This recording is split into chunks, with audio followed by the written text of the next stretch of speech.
Okay, check this guy out. Notice his rainbow flag, notice what he says about BLM and Antifa, and then let's talk about it. BLM, Antifa, Boogaloo, and right-wing militias, they are the antibodies, not the disease that is destroying our country. So he mentions Boogaloo, which I've looked up and it's considered to be a right-wing movement, but he lumps them all together. Listen again. BLM, Antifa, Boogaloo, and right-wing militias. And right-wing militias. Boogaloo and right-wing militias in the same sentence as Antifa and BLM. And he says nothing bad about any of them. He says they are the antibodies, not the disease. So like Danny Sherson says he often does, I turn to Wikipedia. What I read here both matches and doesn't match what I hear this guy saying. The Boogaloo movement, whose adherents are often referred to as Boogaloo Boys or Boogaloo B-O-I-S, is a loosely organized far-right anti-government and extremist political movement in the United States. The movement has also been described as a militia. And as they are often heavily armed, that seems to be a fair thing to say. Boogaloo adherents say they are preparing for or seek to incite a second American Civil War, which they call the Boogaloo. Boogaloo has been used on the image board website 4chan, an image board known for the posting of illegal and offensive content since 2012, but it did not come to widespread attention until late 2019. Adherents use Boogaloo, including variations, so as to avoid social media crackdowns, to refer to violent uprisings against the federal government or left-wing political opponents. Note, they're not saying left-wing radicals, they're saying politicians, and so they're not necessarily left-wing compared to, say, you and me. Often anticipated to follow government confiscation of firearms. And I've said before on this show that perhaps leftist militias are going to be needed in the battles with our government to come. If you really believe the duopoly is corrupt, as the Boogaloo boys seem to believe, then you will need arms to take care of that problem. As I've said over and over and over, we're not going to get out of this through any kind of electoral process.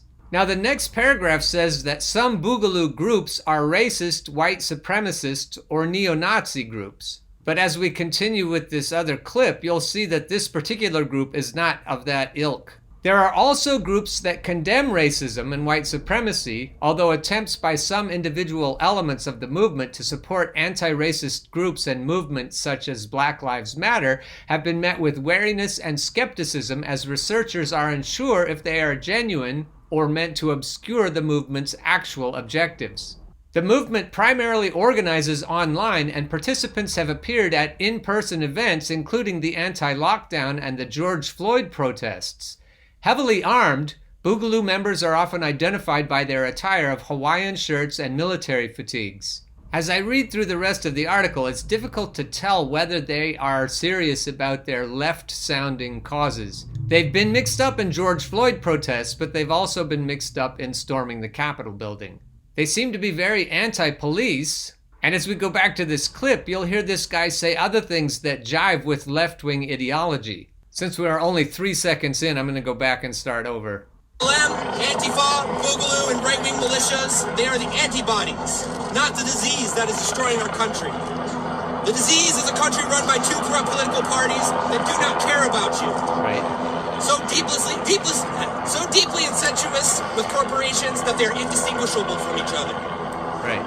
A government that spent 6 months debating whether to give their own people $600, but only 24 hours to unanimously agree to give billions of dollars to foreign tyrannical governments and corporations. Yeah. A government that has bombed villages overseas my entire life for my supposed safety here. Right.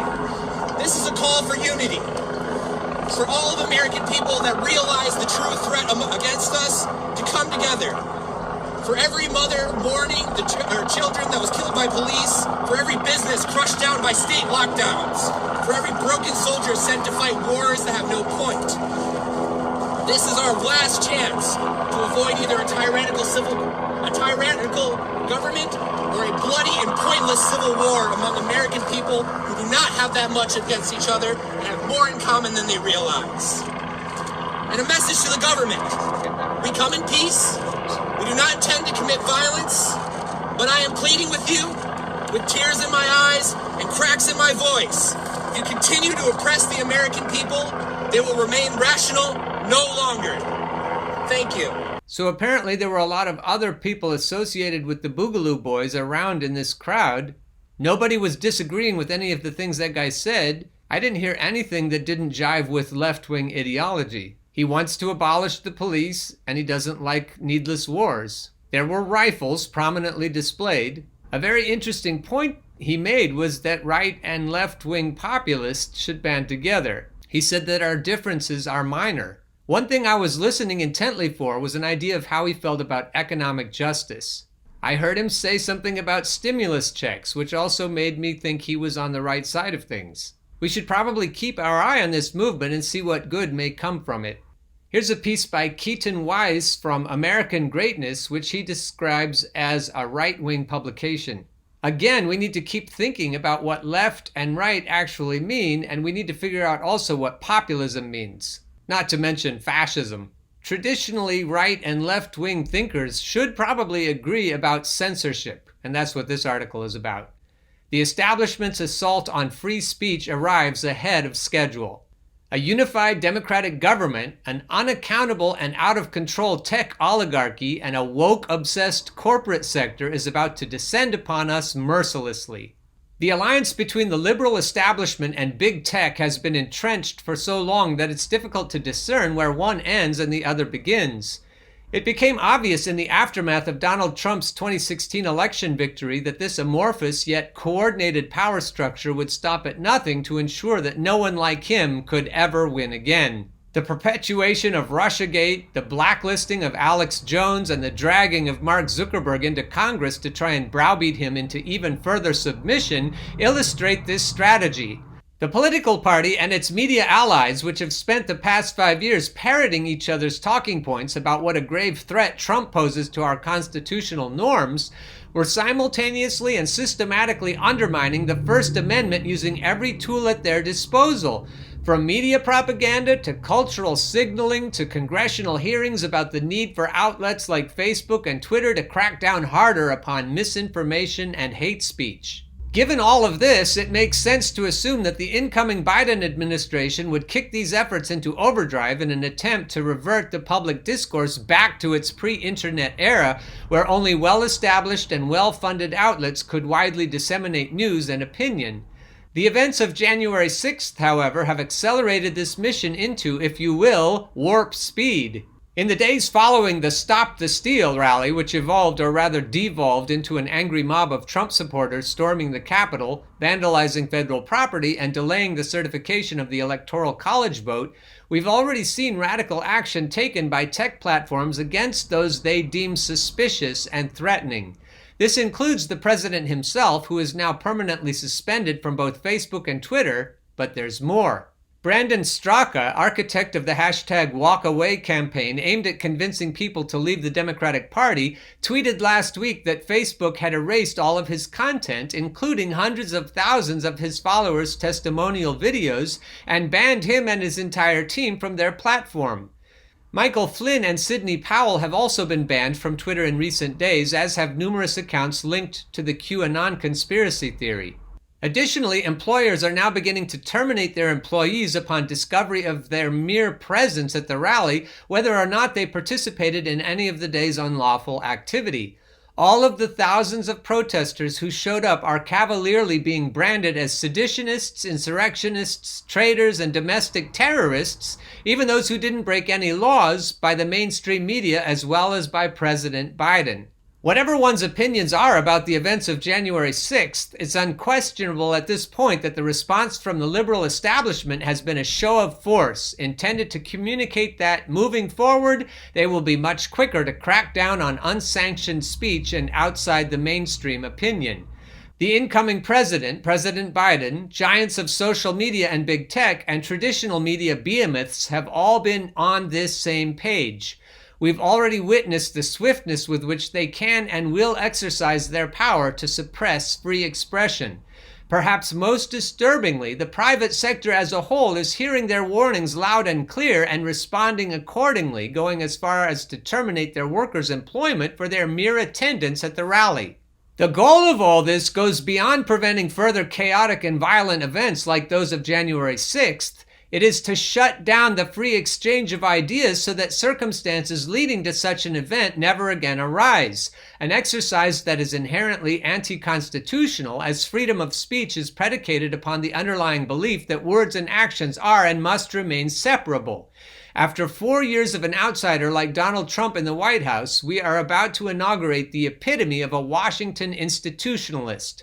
Along with Biden's presidency will come an ongoing effort by the establishment to rebuild the Bastille in such a way that it's never breached again, from the right or from the left, by any political figure or movement coming without their pre-approval. This looming hegemony, whose mothership is the White House and the Capitol, but whose satellites extend far beyond that, is the single greatest threat to freedom of speech this country has faced since the McCarthy era. The perfect storm of a unified democratic government, an unaccountable and out-of-control tech oligarchy, and a compliant, woke-obsessed corporate sector that will sell out everything and everyone for a good quarterly earnings report is about to descend upon all of us with crushing might and mercilessness. No one is safe, inside or outside the Capitol. Now we finish up with Biryan Sandal's second installment on fascism. This one is called Trump and Fascism. It is not uncommon to see Trump portrayed as a fascist. The presidential election between Donald Trump and Joe Biden was often framed as a battle against fascism. Dr. Cornel West said, "What we got to vote for was the mediocre milquetoast neoliberal centrist because he's better than fascism, and a fascist catastrophe is worse than a neoliberal disaster." If you've been following this show for a while, you'll know that I took exceptional offense to what Dr. Cornel West said. He told us it's better to vote for Biden, which makes him a neoliberal sheepdog, and I had always hoped much better from him. Lesser evil voting is why I started this channel in the first place. You'll also remember that both Biryan and Joe Brunoli have said that fascism is a system and not a person, and we've had it for a long time in this country. Joe Brunoli especially lays out the entire history of American fascism. I'll try to remember to link to that show in the show notes as well as these articles. Congresswoman Alexandria Ocasio-Cortez said, "We need to win in November. We need to win in November. November is about, in my opinion, stopping fascism in the United States. That is what Donald Trump represents." So, Alexandria, that is a shitlib statement, pure and simple. Mark Brodeen, chair of the Washington State Communist Party, USA, wrote an article entitled, "Want to Stop Fascism in America? Defeat Trump in November." I would have hoped much better from the chair of the Washington State Communist Party. These portrayals all equated defeating Trump with defeating fascism. The problem with this framing is that it takes far too narrow a view of defeating fascism. Trump is a figurehead of fascism, but he does not represent the systems that create a fascist environment. Ding, ding, ding. Fascism, first and foremost, is a system, not a cult of personality. Trump is full of fascist rhetoric, as his recent speech inciting violence at the Capitol illustrates. Indeed, Trump embodies the definition of fascism given by Jason Stanley in a recent NPR interview, so fascism is a cult of the leader who promises national restoration in the face of supposed humiliation by minorities, liberals, and immigrants. So if fascism is a person, then I can see the point. But it isn't, as Biryan is about to point out. There can be no doubt that Trump is a fascist threat, but defeating Trump is not synonymous with defeating fascism. It is not enough to remove one man. The system that enables fascism must be replaced as well. And Biden is the embodiment of that system. Biden, Obama, Clinton, both Bushes. That's the system of fascism. Even Ronald Reagan and Jimmy Carter. If you want to defeat fascism, you have to dismantle that entire system. It is dangerous to consider the removal of Trump a victory over fascism. While Trump spoke like a fascist, his policies were primarily those of neoliberalism. As William Robinson describes, the Trump regime's public discourse of populism and nationalism, for example, bore no relation to its actual policies. Exactly.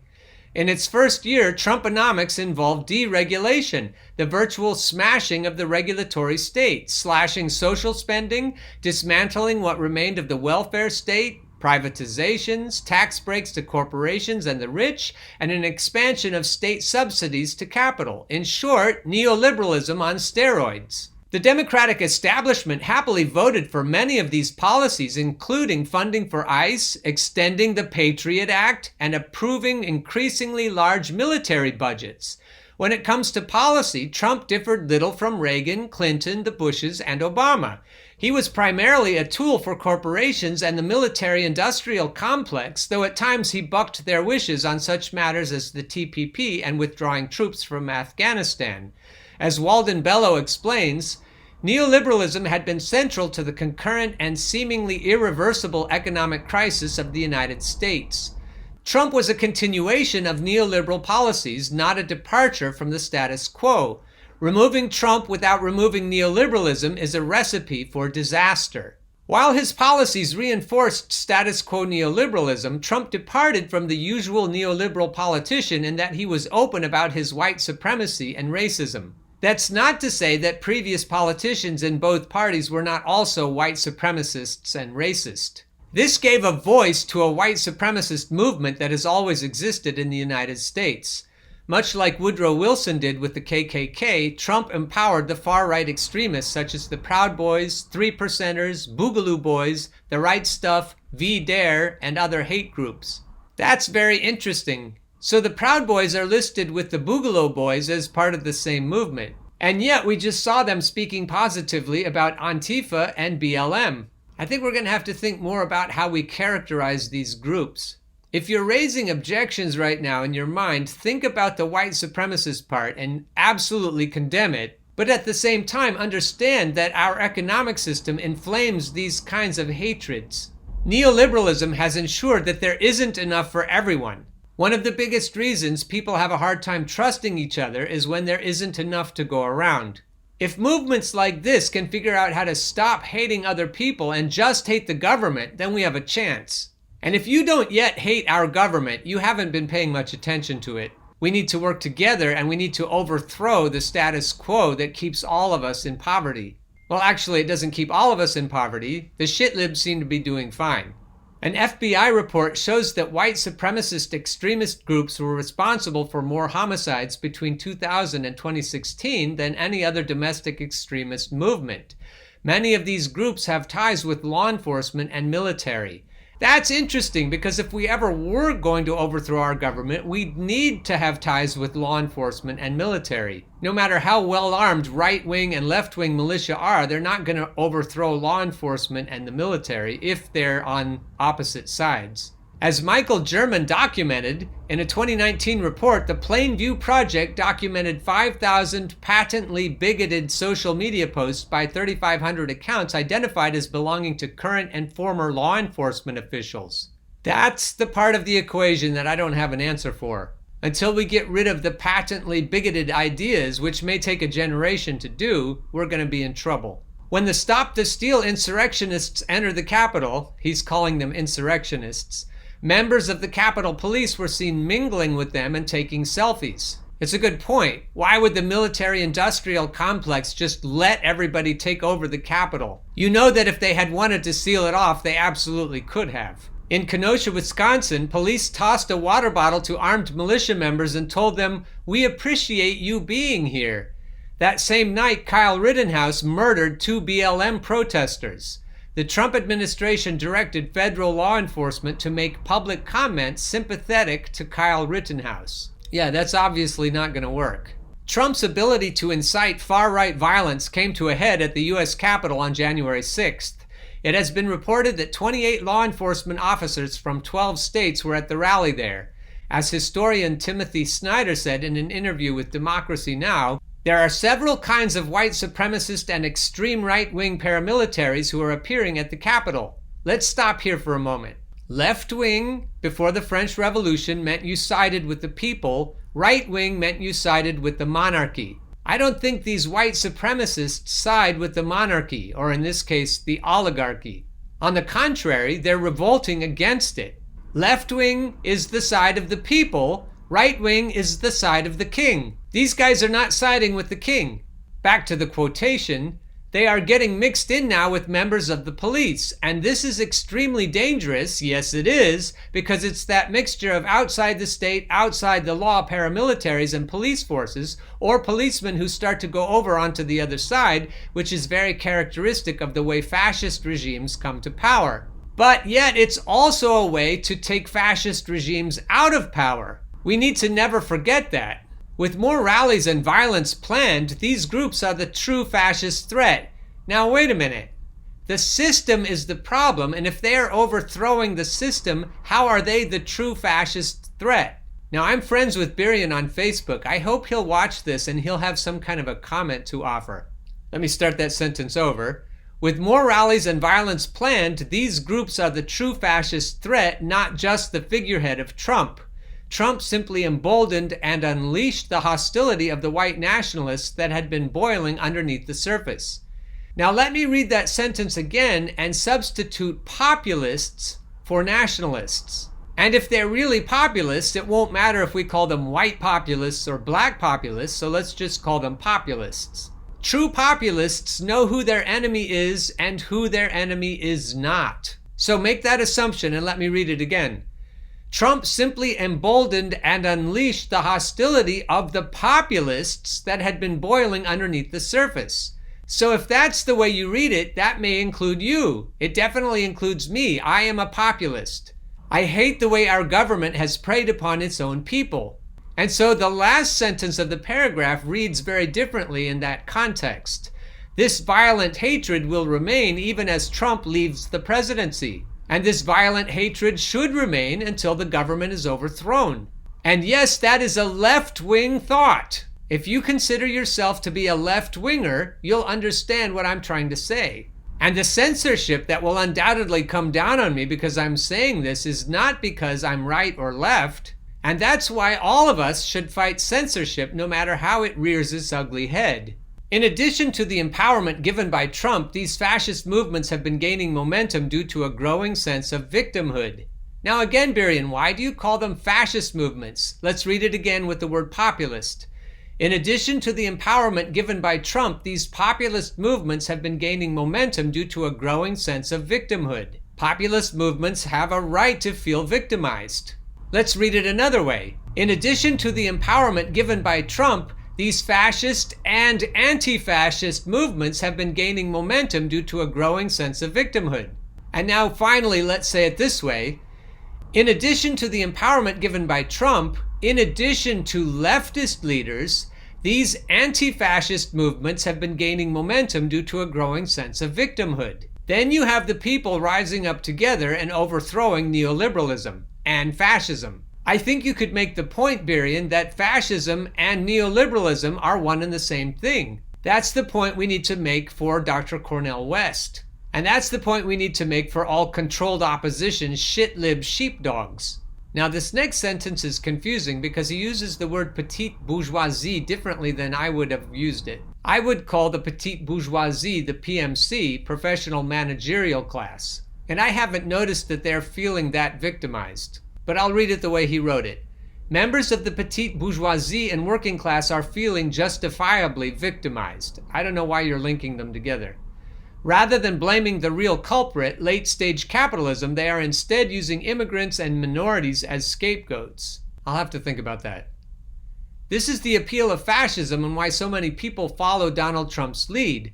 His hateful rhetoric played on the perceived victimization of millions who are already predisposed to racism and white nationalism through living in a settler colonial state.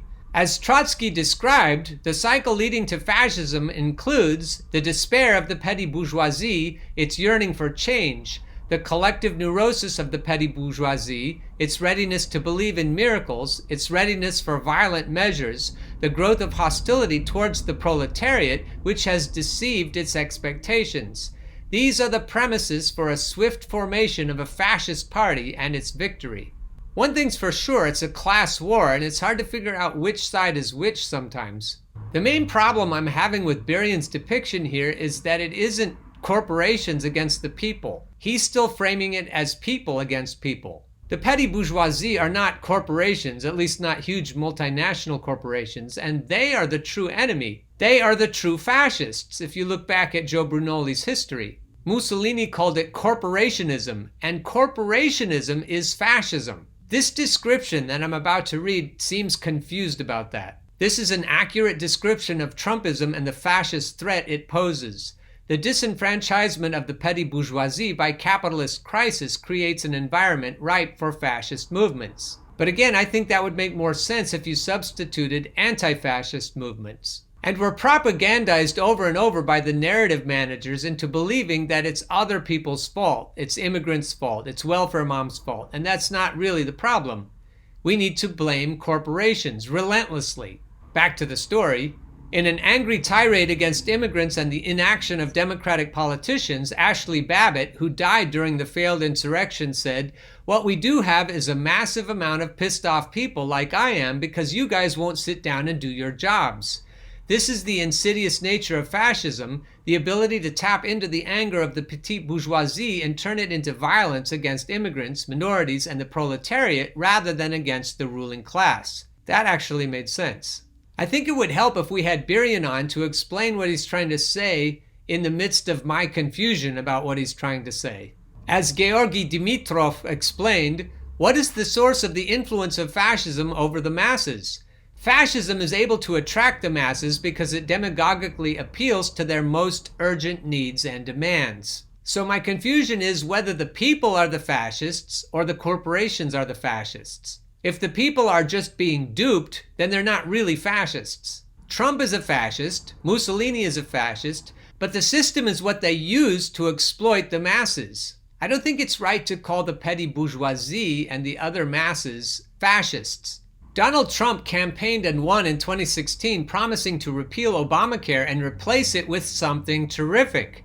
While this was a lie, it did not stop him from gaining votes in 2020, even in a losing campaign. Sort of like when Biden promised $2,000 checks would be going out the door immediately. Neoliberal policies do nothing to appeal directly to the material needs of the people, and the promise of something different from the status quo was an offer that many could not resist. Joe Biden won the election because of the promise of those $2,000 checks, by the way. There are many angry people like Ashley Babbitt, and when neoliberal Democrats offer them nothing, they are likely to turn to the false hope of fascist promises of a Donald Trump or Ted Cruz or Josh Hawley. Now that makes sense. So I'll give Birian the last word here in hopes that he'll come on and help us in the future. The threat of fascism did not end with Donald Trump's defeat, and it is only continuing to grow today.